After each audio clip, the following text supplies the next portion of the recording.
The New Quantum Era, a podcast by Sebastian Hassinger and Kevin Roney.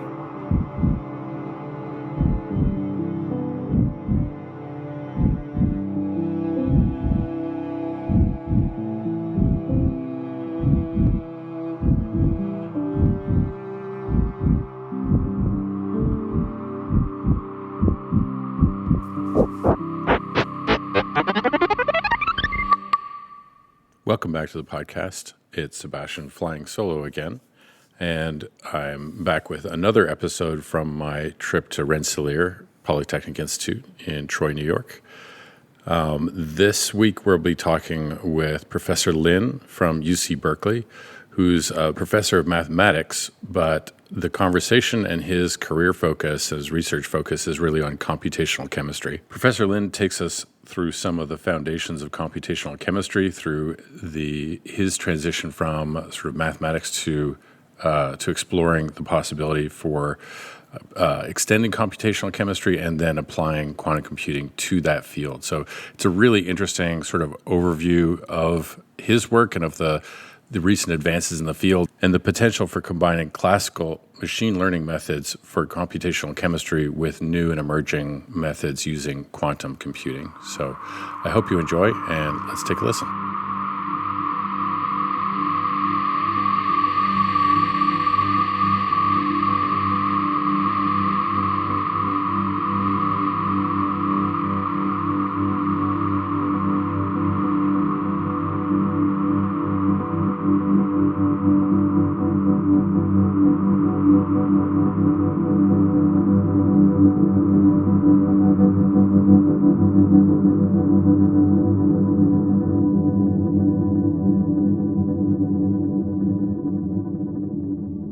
Joined today by a very special guest, Professor Lin Lin from University of California, Berkeley, where he is a professor of mathematics. And thank you for joining me today. Thank you, Sebastian. It's a great pleasure to be here. We're here at RPI at the ribbon cutting of the quantum computer from IBM that they've installed on site. It's been really great. All the things that have been going on, all the events and everything and talks. But you and I have had a bunch of really great conversations. That is wonderful. Yeah, and I'm looking forward to sort of sharing, like recapping and sharing some of that with the audience. So, but I'd love for you to start on your website. You call yourself, you say, I aspire to be a quantum chemist in disguise in the Department of Mathematics, which I think is very intriguing. Oh, well, a little bit. So tell me Not a very little bit. Euro. Introduce yourself, if you don't mind, and give a little bit of your story of how you ended up being an aspiring quantum chemist. Absolutely. Yeah, this is also very much related to why I got into quantum computation and for this podcast. But I think, indeed, as a mathematician, my path is a little bit unusual, so I'd like to share a little bit with the audience. So I majored in computational mathematics in Peking University. So part of the reason was I was intrigued by the possibility of modeling nature through computation. So it doesn't sound like too far away from quantum computation, isn't it? So I took a course from physics department on quantum physics. I was very intrigued by the bizarre physics and possibilities in those equations. Yeah. And then one day I read a book that's related to a topic called a first principle based modeling. Let me explain a little bit. So first principle means minimal information. Right. That's just something just sounds so cool and very much attractive to a mathematical oriented person, like student like me.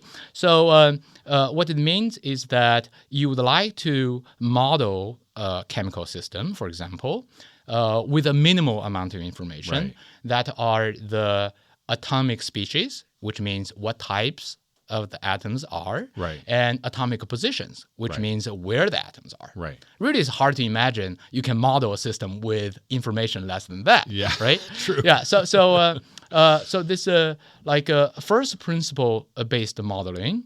What you do is to solve equations, pretty complicated equations. That's not like you solve the like Newton's law, where you have let's say one particle, then you can characterize the position of the particle with 3 numbers and the velocity of the particle with 3 numbers. Right. That's 6 numbers. Right. If I have 2 particles, I have 12 numbers, Right. 3 particles, 18 numbers, so on and so forth, right? So this thing, they call it increases linearly. Right. But chemical systems, you need to solve not Newton's equation, but Schrodinger's equation. Right. They have a very, very distinct feature. So what it does is you have one particle, you solve a 3-dimensional problem, which is fine. But when you go to 2 particles, you don't solve like 6 numbers. You solve a 6-dimensional problem, right? That's already uses mathematical construction, goes beyond the 3-dimensional or 3 + 1 space-time that we're in, right? So it already uses this linear algebra thing to think about. And that's because of the interaction at the quantum level, the subatomic level between those particles, right? Right. Yeah, So they really interact with each other in a fundamentally different way from classical particles. So by the time you get to about 10 or so particles, you just literally cannot use the best supercomputer in the world to store the information of this tiny bit of quantum system. But if you could solve that, as Paul Dirac said nearly 100 years ago, almost most of the physics and almost the entire chemistry can be solved.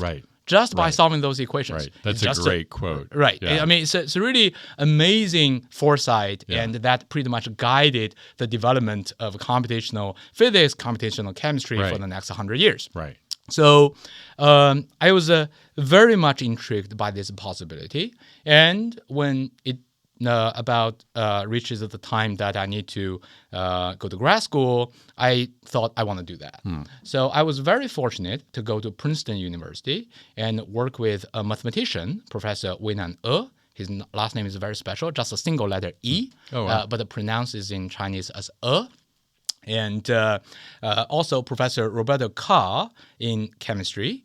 And so Roberto Carr is, has very many well-known works. One of the most well-known ones probably is together with a longtime collaborator, Michele Pernello from ETH Zurich.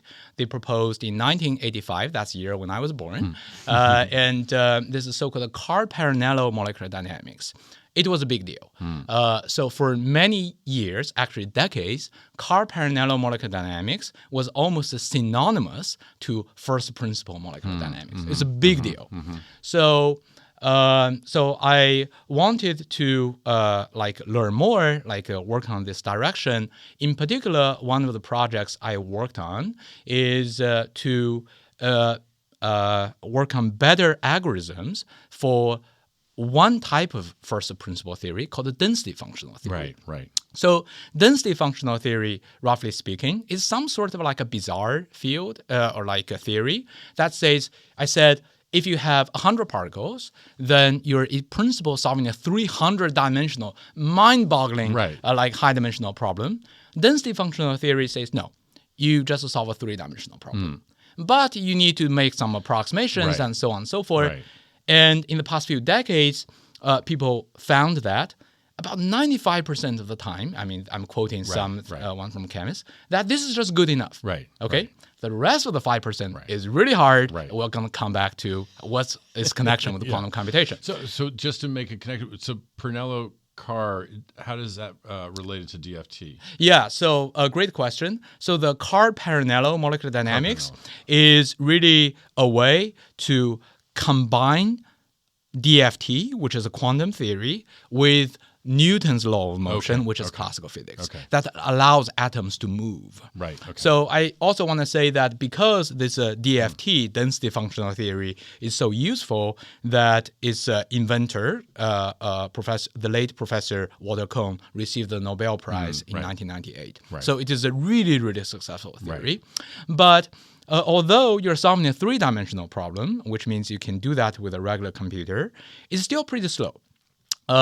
You can solve it with a few tens of atoms, hundreds of atoms, but by the time you reach about 1,000 atoms, 10,000 atoms, this thing becomes very slow and sometimes even impossible to do this kind of calculations. So what we thought is whether there's a way to really radically reformulate the problem so that you can do this large-scale calculations faster. Okay, that's one of the main projects I worked on during my PhD. Right. So I was very fortunate to work with a group of really excellent researchers, including by then the grad student, Jianfeng Lu. I just heard like half an hour ago that he now is the James Duke Distinguished University Professor in Duke University. Nice. So Professor Lin Lin. You knew him when? When we were both grad students together. Yeah. There's Lin Lin, who's now professor in the math department at Stanford. Dr. Chao Yang, who's a senior research scientist at Lawrence Berkeley National Laboratory, who's also later my postdoc mentor when I was an Alvarez Fellow in Lawrence Berkeley National Laboratory, and also a group of other amazing collaborators. I was very fortunate to work with them, and we radically reformulated how you solve density functional theory. It's really different mathematical formulation that allows you, finally to do this 10,000 atom, even 100,000 atom calculations on supercomputers. And those things eventually got into community electronic structure software packages. So I was later in 2014 hired as a faculty member by the Department of Mathematics at UC Berkeley, I think partly because of that work. And I imagine so. I then continued working on different aspects of density functional theory. I don't want to get too much into that. And then came to 2018, which is very much a watershed year for me.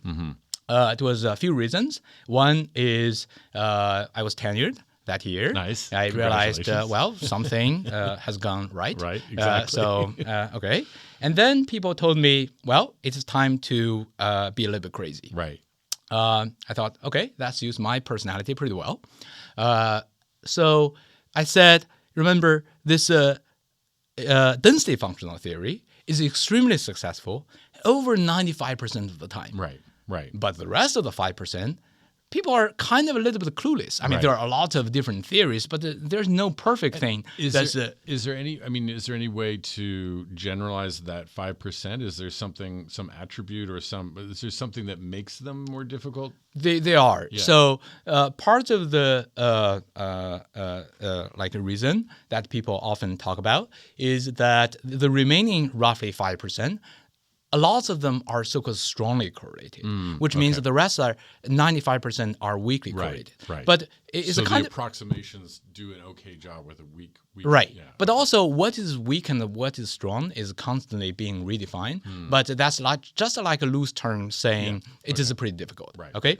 And it is rather hard for you to characterize this strong correlation just using the three-dimensional electron density. You just run out of information a little bit. Right. So I thought, okay, to be a little bit crazy, you want to go a bit big and bold.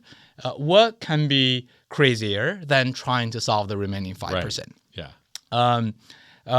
That means you kind of need to go beyond the density functional theory and try to solve the original 300, 3,000, 3 million dimensional problem, whatever that is. Right.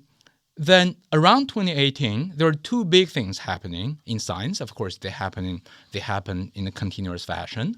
One is AI, right? A lot of people might have heard that.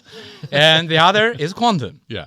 So both share the same. They are very, very different topics to start with, but both share the same trait in the sense that they're almost designed to handle these high-dimensional problems. Right. Let me start with AI, right? So because AI is, let's say, like speech recognition, image recognition, ChatGPT, those are incredibly high-dimensional problems. Right. And the AI just solved the problem like that. Well, it took many years, a lot of up and downs. A lot of GPUs. But finally they solved that. Yeah. And it turns out AI could also be very helpful for solving the high-dimensional problems in quantum chemistry as well. And people are working very hard on that. Right. The other is quantum computing. That is Feynman's original vision Right. for doing I quote that all the time. Yeah, I mean, quote, ubiquitous quote, right? Yeah. I mean, and he was really like a visionary, and it's incredible foresight. Yeah. Whenever you go back and see those, and people like Feynman, like von Neumann, you're really amazed by like how far they could see, I mean, right? It is with the benefit of hindsight, right? I mean, it is with the benefit. I realize, like, I think about this all the time. In 20, 30, 40, 50 years, who are we going to be looking back to and going like, you know what? Lin had it exactly right, or whoever. No, but I mean, we don't know yet, right? We don't know. It's like almost survivorship bias of the idea, right? The idea maintains relevance and gets even more relevant and becomes more and more prescient over time, because right now we don't know. We don't know. Right now we don't know. But Feynman didn't just come up with one idea. No. So, he's got a good track record. Yeah, neither did von Neumann. No. Right? Yeah. So it wasn't luck. That's for sure. It doesn't seem to be luck. No. Along this AI thing, and let's just go big and let's look at both. So both are bullet trains, right? And so how to hop on two bullet trains at the same time. 1 foot on each. 1 foot on each, and hopefully you're still alive by the end of the trip. So and hopefully they're going along the same direction. Yeah, exactly. So, exactly. Yeah, so that's what they did. I want to just for a second. So, is the reason that they're both good at high dimensionality because at their core their approaches to matrix calculations? I think there are really fundamental different ways of course, looking at high-dimensional things. But they are looking at matrices like in very fundamental different ways. But is that why they're useful in high dimensionality? I think that's a very deep question. I think probably the real answer is we still don't have a great explanation. Okay. But at least on the surface, why neural network is very good for high-dimensional problems is that it is a very, very efficient parameterization of very complex high-dimensional objects that goes way beyond the linear regime that people used to work with, right? In neural network, the whole idea is very simple nonlinear functions can represent very complicated and even universal objects, which is quite amazing, right? That really is. Quantum is the opposite. Right. Okay. So quantum is so interesting. Quantum is the opposite. So quantum way is to almost use the brute force to represent the high-dimensional thing and using linear stuff. Right. Yeah. Right? So really they're both similar to each other, but also polar to each other as well. Right. So I find this really interesting. That's why I say, we hopped on two bullet trains and hopefully they're moving along the same direction. And we started to learn, and then COVID hit. That didn't quite help either. But amazingly, I really worked with amazing collaborators and group members. Just want to mention in passing that along the AI side, that my former advisors went on Roberto Carr with their superstar student back then, who's now CEO and of a company called Deep Tech, I think. Yeah. So like a tech company on this so-called deep molecular dynamics. So they came up with really efficient ways for parameterizing the so-called interatomic potential. That means you're really trying to solve the chemistry problem, bypass all this entire electron structure steps, and try to come up with something that is useful for chemistry. Wow. So they came up with a method that's in Physical Review Letters in 2018. And in 2020, so they thought, we want to scale this up. And how to do that? Turns out we had a former group member, Professor Weile Jia from our group, who's now a professor in University of Chinese Academy of Sciences. And he's really, really good at scaling things up. So finally, he scaled things up from a calculation around, let's say, 10,000 atoms or so, which is still pretty good, to 100 million atoms simulation, molecular dynamics with the first principle accuracy. Wow. So that year, that work won the Gordon Bell Prize. So in 2020, I was very proud to be on the team, although I did quite little, and that's really their work. And so the Gordon Bell Prize, in case you don't know, you can go on the Wikipedia, and there's an interesting quote saying that's like the Nobel Prize in supercomputing. I think it's a little bit over. Maybe. So, but I think that's a really. I mean, Gordon Bell, founder of Intel, so important person. Important person, and I think it's a really amazing teamwork. Yeah. But then my interest, that was great on the AI side. But AI, it creates this so-called atomic potential. You still need some training data, isn't it? So this training data still requires you solving that remaining 5% of the problem. See. So it doesn't really nail the problem. Right. Once you can solve those 5%, AI tells you how much more you can do with those. I mean, it's just amazing things you can do. But you still need to find the good training data. Right. And quantum computer is almost one of the best things that humankind has come up with, and that could potentially solve that problem. Right. So I was deeply intrigued. It's a long introduction before my quantum journey, and So now it's about talking about quantum algorithms, Right. and the quantum computation. Yeah. So if I'm following, then what you're saying is that this incredible AI algorithm for extrapolating from the training data up to 100 million atoms needs that high fidelity simulation to start with, the solution that falls into that 5% of highly correlated systems.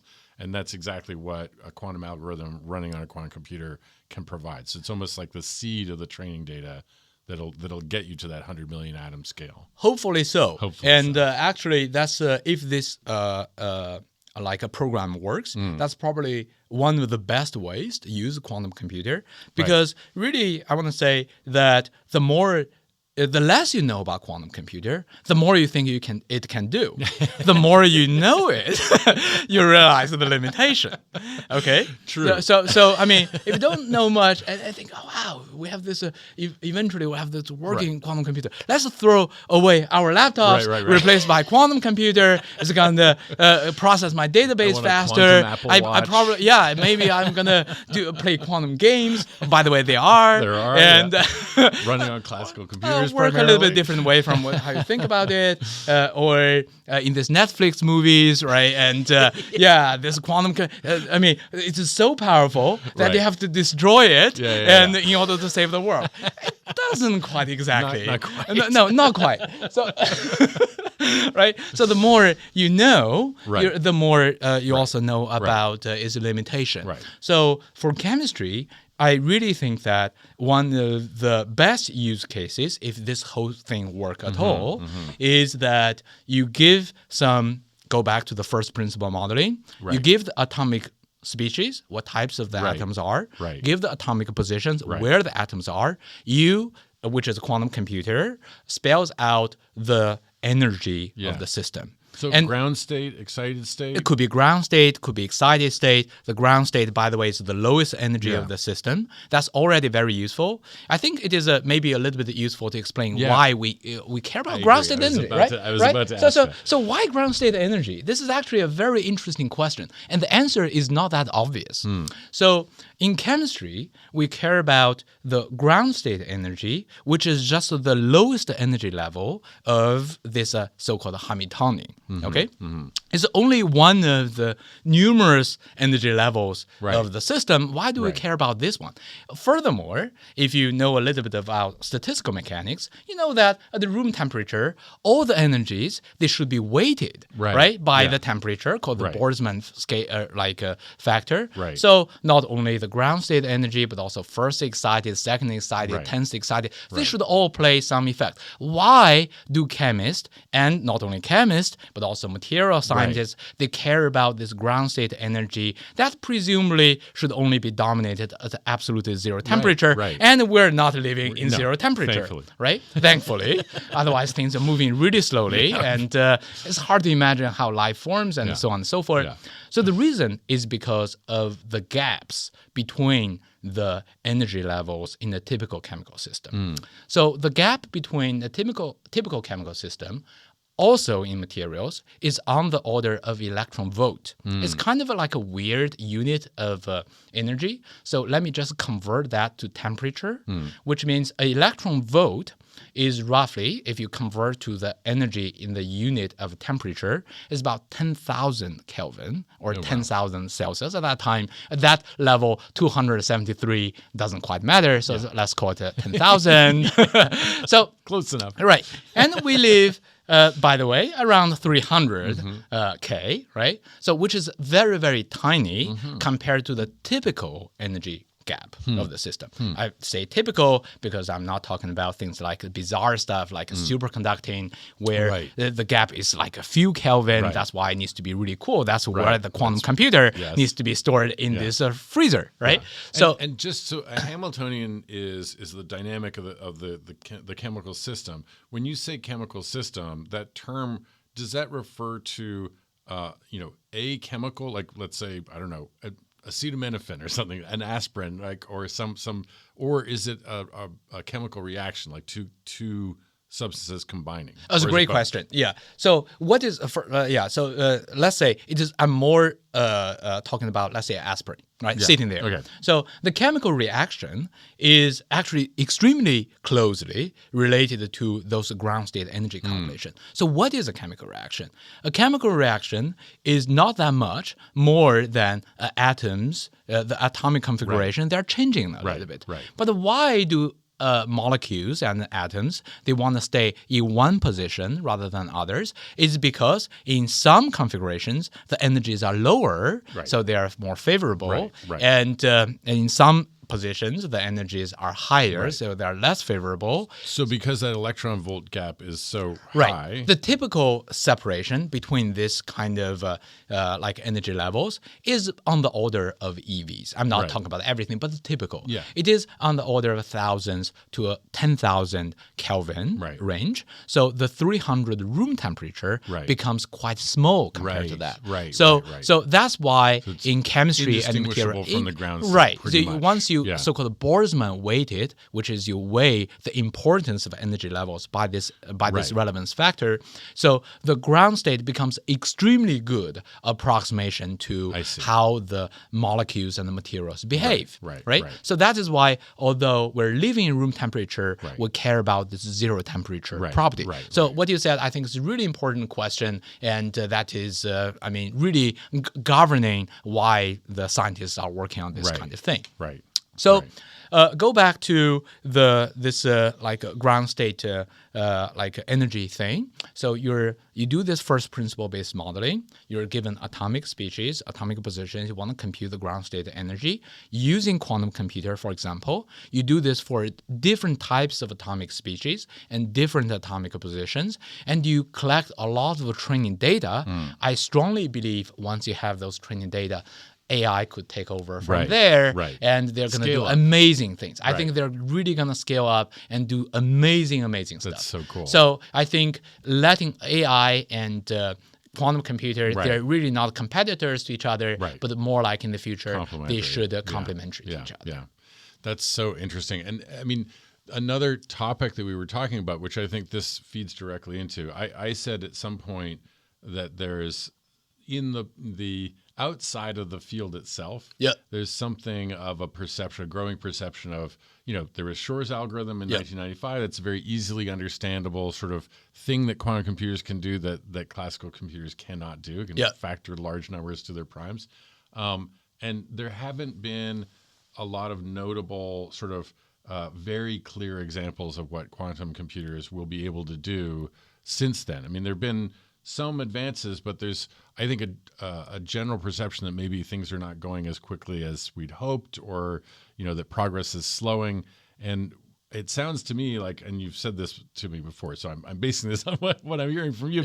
But what you're describing is actually incredible progress in an area that maybe is harder for non-scientists, non-researchers to understand. It's I mean, what you're describing is like revolutionary breakthrough in terms of our ability to understand quantum chemistry and therefore quantum reaction or chemical reactions, chemical properties, all those types of things. Yeah, this is really a fascinating question. I'm really glad that we first had the Zoom call. Because really, when you mentioned a version of this question the first time, I remember I froze for 2 seconds because I was like, what? And like from my perspective, amazing progress has happened just in the past 10 years, and you're saying there's no progress since Shor? How do I? Or perception, right?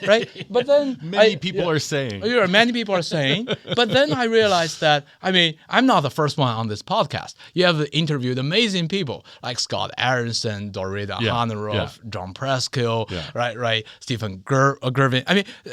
How come this question arose after this, dozens or several dozens? Not my perception. Right. It's a thing that I think. What you just walked through in terms of even the ground state and the explanation of that model of quantum computer being able to provide training data for an AI model that can scale up to 100 million atoms. That puts it in terms that I think are very concrete that will be a counter argument to the lack of progress. That's clearly progress, right? Yeah, there's a clearly progress, and then I went back and dwelled on it and realized there's actually might be some deep reason. First, I thought you were being deliberately provocative about that a little bit. To see my reaction. My reaction was I froze. And, well, glad I'm not freezing right now. But I realized there's really something deep behind your question. So let me think about it like this, right? So Shor's algorithm in 1995, all right, 30 years ago, was something that is truly spectacular. That is something that is very rare to see even in science. He had this amazing run that first developed Shor's factorization. By the way, let me just say again, Shor's algorithm is to factorize a big integer, right, a number into the product of two prime numbers. This thing has amazing, very, very important applications in cryptography, why we believe our bank accounts are safe, so on and so forth. And the reason why we believe it's safe is because classically it is really hard. Very hard. And Shor showed that once you have a perfect quantum computer, it becomes quantumly easy. And furthermore, it is not only easy in the abstract sense, it is in the extremely concrete sense. The input to the problem is a single integer, which is understandable by human beings and by classical computers. The outputs are two integers that are two prime numbers, which is also understandable by human beings. Right. So the prime numbers both understandable by human beings and classical computers. So very clean input, very clean output, very low quantum cost, and very difficult classical. It is just a almost watertight argument has closed all the possibilities that you can say, hey, there's no quantum speedup, right?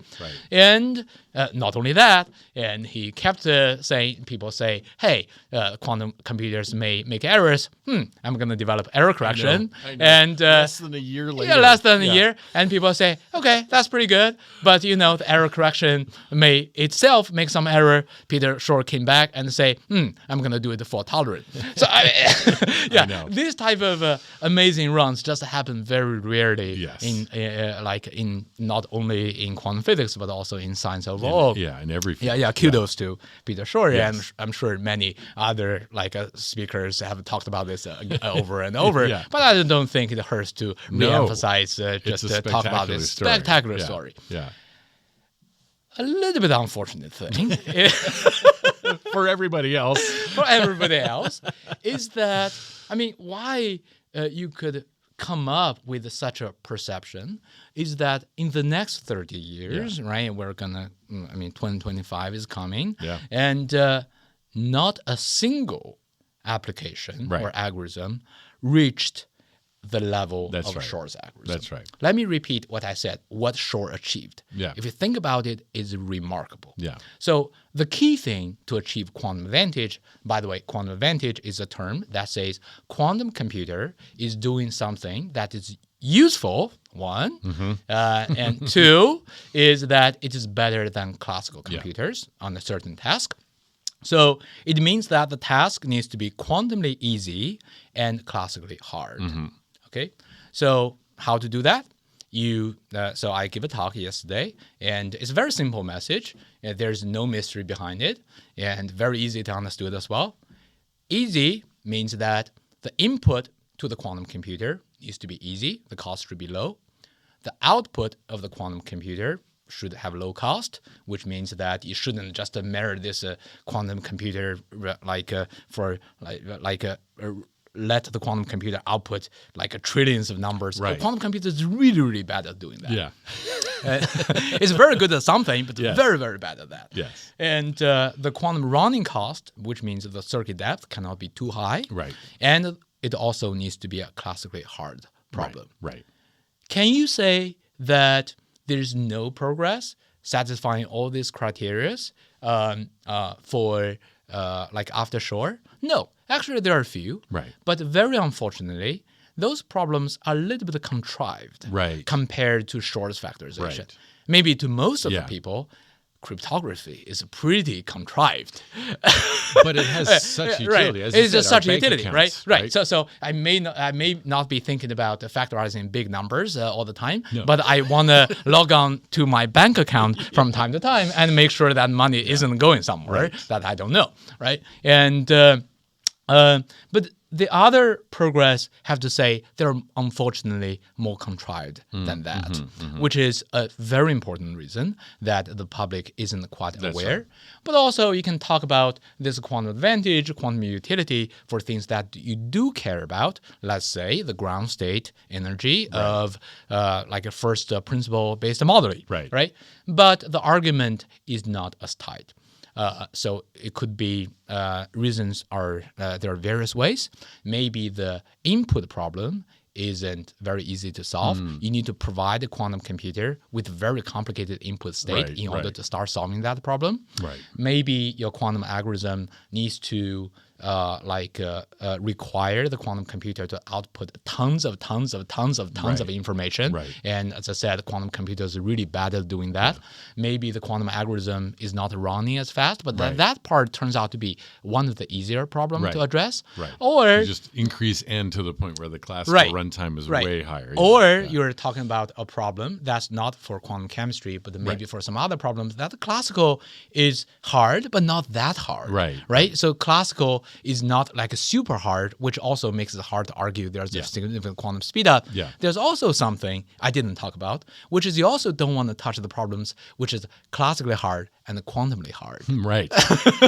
Right? Quantumly easy, classical hard sounds very easy to do, but once you scrutinize, examine all those aspects, you realize that things are not so easy. Right. So indeed, there is really good. I mean, go back, it's a long answer to the short question you raised earlier that says, is there progress in quantum algorithm in the past 30 years? I would say definitely yes. In fact, in the past 10 years, which I can elaborate a little bit later, that there's a tremendous progress that has been made in quantum algorithm that I really strong reason to believe some of those algorithms are the ones that will be executed when we have better hardware. Right. Because they're just so natural and sounds like doing the right thing. Those algorithms were not available, let's say, more than 10 years ago. However, none of them has reached to the stage of short, that clean. But I also want to say, I mean, for example, for this podcast, a lot of the audience there have some level of technical background, right? And it is important to know that the algorithmic development that happens continuously. It's not like either you have some groundbreaking or nothing happening. Right. So I think because the community has made such big progress in the past decade or so, or 2 decades, it is very much worthwhile to communicate what really have been achieved. Yeah, absolutely. absolutely. I'm mindful of time. Yeah. But this is what I said before we started recording. It's probably going to end up being a multi-part conversation. Oh, I mean, I'm there's happy to. so Yeah. many Yeah. incredibly interesting detours. But so, I mean, to bring it back to the quantum chemistry, it does feel like cryptography, it's solving that one problem is going to have incredibly broad implications. I think that's going to have enormous Yeah. impact in the society. Yeah. So, I mean, one thing is drug discovery, Yes. right? Yeah. So, but I don't want to use the word drug discovery to just say that a quantum computer is going to solve all the drug discovery problem. Once you have a quantum Right. computer, we're going to have better drugs. I mean, it's a very complicated technical progress. But what a quantum computer can do, and I think it's a very promising way of doing things, is that quantum computer allows you to compute very accurately the energies of certain very challenging atomic configurations. Right. Those are invaluable training data. Right. For example, for your AI, for some Right. other things, you integrate this into the workflow of other things. Right. Finally, that allows you to model the drug database Right, or right. chemical database Right. much more accurately, allows Right. you to do better screening, better Right. discovery, Right. and I think that's really a very promising path down the line. Yeah, absolutely. And then of course, in anything that's applicable to chemistry is also applicable to material The science. material It's essentially science, the I think the materials genome project might have a huge boost because you just by the fact that you have all this new highly accurate training data, that means Right. people can start mining those kind of database, Right. and I mean, it's quite imaginable that people will get something really, really useful out of those databases. Absolutely. Okay. I think I'm going to put a pin in the conversation right Sure. there. Yeah. Yeah. Because we've talked for 30 minutes, and that's a good amount of time to blow people's minds. But this has been amazing. Thank you very much for joining me, and I'm definitely going to hold you to the offer of a part 2. No. And maybe subsequently part 3 and part 4. So Thank you very much, Sebastian. It's really a privilege to be here. Oh, it's my privilege. Thank you very much. Thank you very much. Okay, that's it for this episode of The New Quantum Era, a podcast by Sebastian Hassinger and Kevin Roney. Our cool theme music was composed and played by Omar Costa Hamido. Production work is done by our wonderful team over at Podfi. If you are at all like us and enjoy this rich, deep, and interesting topic, please subscribe to our podcast on whichever platform you may stream from. And even consider, if you like what you've heard today, reviewing us on iTunes and or mentioning us on your preferred social media platforms. We're just trying to get the word out on this fascinating topic and would really appreciate your help spreading the word and building community. Thank you so much for your time.